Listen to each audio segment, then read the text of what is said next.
Under Council Procedure 20.1, first of all, can I ask Councillor Braidwood, please? Thank you, Chair. It appears residents in Thanet can now guarantee 4 things in life. 1 is death, 2 is taxes, 3 occasional missed bin collections, and 4 that members of this planning committee will be discussing the Shottendane Road application. I very much hope after today that this application finally gets kicked into the long grass. Like I've mentioned previously, we're not anti-development here in Thanet, but we must absolutely put local residents first. 29% of Thanet residents are on low income, which reflects perfectly in our local plan, which suggests that any development over 1,000 square metres shall be required to provide 30% of the dwellings as affordable housing. On average, earnings for residents in Thanet are in the bottom 20% of the whole of England. So this council not only has a duty to represent local residents when deciding applications, but it has a duty to represent residents nationally as well. The lousy 15% currently being offered by this developer is an insult. The fact they can offer a 5% increase in affordable housing 3 weeks apart shows that margins can be increased when they need to be, but I imagine that greed has a part to play in this. I would also question why we are meddling and concerned about the feasibility or profit that a housing development company generates. Surely that's for them to sort out. I want to thank the planning officers for guiding this committee through the legal process that's involved in rejecting an application like this one. Members should have confidence that a third rejection of this application comes with many valid and sufficient reasons for rejection, such as breaking with policies on affordable housing and biodiversity, as well as issues on flooding, sewage and the usual infrastructure issues such as sufficient access to GPs. In addition to this, TDC benefit from an overage agreement on the land sale, so this application has to be clear, transparent and fair, and to me, Chair, this application is far from it. I'd like to conclude by reminding members of a recent High Court judgment which was brought against TDC in a case they also had a vested interest in. This echoes the fact that great care and decision making needs to be taken when deciding the fate of an application, especially when the planning officer is recommending approval. Thank you. Thank you, Councillor Braidwood. Councillor Scott. Thank you, Chair. Can I hold you there, Councillor Scott, please? Chief Executive would like to have a word. Thank you. Thank you. Members, I do appreciate that this is a very sensitive and emotive issue, but I would just like to remind members about the appropriateness of comments in respect of officers and to try and avoid speculation about decisions that are made and interests that the council has, please. Thank you.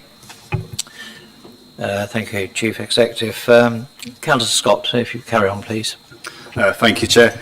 Yeah, I mean, totally agree with the comments that Councillor Braidwood put forwards, and to echo the same, I mean, to take on board just the mere allocation of 15% affordable housing. I mean, we are in an area of depravity, and essentially we are dutifully bound to actually provide affordable housing.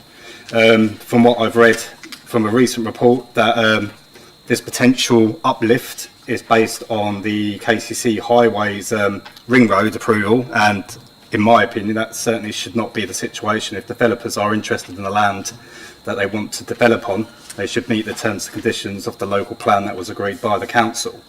I mean, coming back to when I sat on the planning committee initially for the first time, this actually appeared in the committee. One of my main things that I did want to bring up was the situation of flooding. I know there has been a flood assessment, but this is all based on the situation of what we have at the moment, which is agricultural land which is designed and developed to obviously soak up that surface water, yet there is still flooding. Once development is on that, that will be a concrete jungle, of which we're not able to provide evidence of flooding because we have not yet built on that. But at that stage, it will be too late.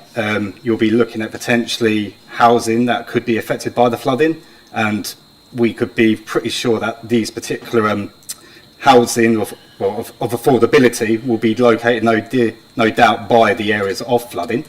I do remember when we were discussing that a percentage of the actual application itself was going to be designed to have what at the time was mentioned as a flood basin, where it would capture any overflow. I called it a ditch, and at that stage it might have changed, but I reckon that real estate could have been applied for the housing that they were taken away from the affordability. And then lastly, just to basically touch on the infrastructure in itself, which is just obviously going forwards with the sewage side of things. This whole situation with Southern Water, as we all know, it's been recent that even on 17th of June, they've had to discharge wastewater into our oceans. And yet we're proposing to build more housing. And the way I see it is, if you haven't got the infrastructure in place, how can you actually build housing viable that's going to provide sewage and adequate drainage for water? And at this stage at the moment, Southern Water have proven time and time again that they have not had that ability. 2010 to 2015, they've been charged £9 million to pay into it. I've heard that they were proposing to put £1 million into the infrastructure, and yet that hasn't happened. So, I mean, I hope today that the planning committee do obviously take this on board. I know that the focus and the recommendations are to put forward on the affordability of housing, but I do really want to push forward that infrastructure and flooding is also some issues that need to be highlighted within this application. Thank you, Councillor Scott.